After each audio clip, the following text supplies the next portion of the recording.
is pain, might you ask? Well, pain is a very broad term and is experienced by each one of us in very different ways. It's defined by the International Association for the Study of Pain, or the IASP, as an unpleasant sensory or emotional experience associated with actual or potential tissue damage, or described in this way. Pain is really difficult to define because it's very different for different people. There are two major types of pain.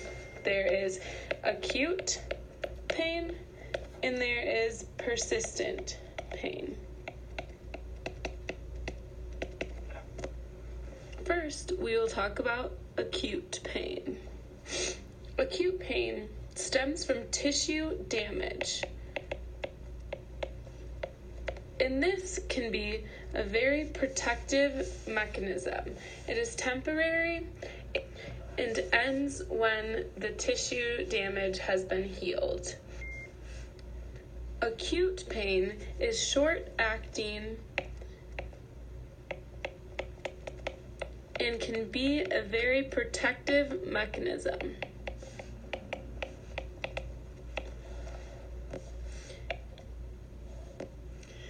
Think about somebody spraining their ankle, for instance. Their ankle is injured, there's tissue damage, and immediately pain is associated. This pain is protective because it inhibits the person from continuing the activity and further injuring themselves. Another example of how pain can be protective is it can protect us from even harming ourselves badly in the first place. Think about if you were to bake your very favorite cake for your roommate for her birthday. The cake's in the oven, you take it out, and the pan is very, very hot.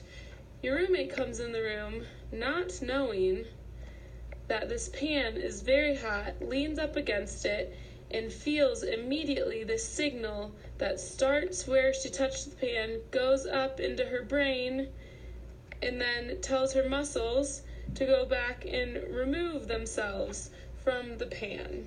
This is helpful because then the tissue will not get damaged as much by the hot temperature of the pan. In some cases, pain can persist for over 3 months and can be present without actual tissue damage. This type of pain is what we call persistent pain.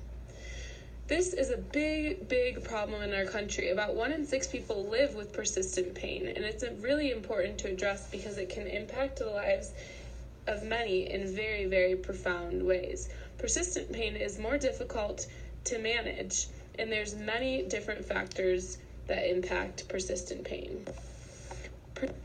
Persistent pain is deeply affected by many different factors, including psychological state, culture, and prior experience. Pain's tie to psychological state is very interesting. Sometimes, if I am in a bad mood or very stressed out, this can actually exacerbate my pain.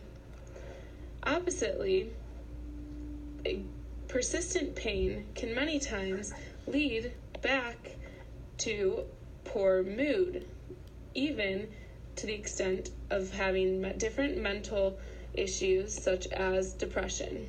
This is not a one-way cause and effect relationship, but rather a fluid relationship that is interchangeable. Overall, pain is a very complex thing that has a physical and emotional component and is deeply interconnected in different people's lives. I hope you learned a little something about pain.